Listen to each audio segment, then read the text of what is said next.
ఇండస్ట్రీలోని ప్రముఖులపై జరుగుతున్న ఐటీ సోదాలపై దర్శకుడు అనిల్ రావుపూడి స్పందించారు. సంక్రాంతికి వస్తున్నాం సక్సెస్ మీట్ లో పాల్గొన్న ఆయన దీని గురించి మాట్లాడారు. దిల్ రాజు ఇంట్లోనే కాదు, చాలా మంది టాలీవుడ్ ఇండస్ట్రీ ప్రముఖుల ఇంట్లో కూడా ఐటీ అధికారులు సోదాలు చేస్తున్నారన్నారు. 2 సంవత్సరాలకు ఒకసారి ఐటీ దాడులు నిర్వహించడం జరుగుతుందని, అది సాధారణమైన విషయమని అనిల్ తెలిపారు.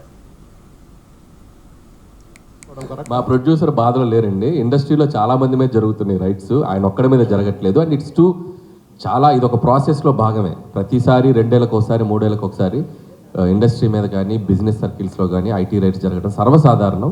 సో అలాంటి ఒక ప్రాసెస్లో జరిగే భాగం. ఇంకా వాళ్ళు మమ్మల్ని మేము వాళ్ళకి కాంటాక్ట్ అవ్వలేకపోతున్నాం. ఎవరో డ్రైవర్స్ నుంచి దొంగచాటుగా అక్కడక్కడ పట్టుకొని సార్ మేము ఇలాంటివి చేస్తున్నాం అంటే రాజుగారు ఒకటే చెప్పారు, మేము వచ్చినా రాకపోయినా మీరు ప్రమోషన్స్ కానీ ఇంట్రాక్షన్స్ కానీ ఏవి ఆపొద్దు, ఈ సినిమా విజయాన్ని ప్రజల మధ్య మీరు పంచుకుంటూనే ఉండండి. వాళ్ళ క్లియర్ ఇన్స్ట్రక్షన్ మాకు ఉంది కాబట్టి హ్యాపీగా మేము మా పనిలో మేము సినిమా గురించి ఇదేదో మా పర్సనల్ ఇది కాదు, సినిమా కోసం జస్ట్ కేమ్ హియర్. సక్సెస్ చేసుకోవడం మా ప్రొడ్యూసర్ బాధలు లేరండి. ఇండస్ట్రీలో చాలా మంది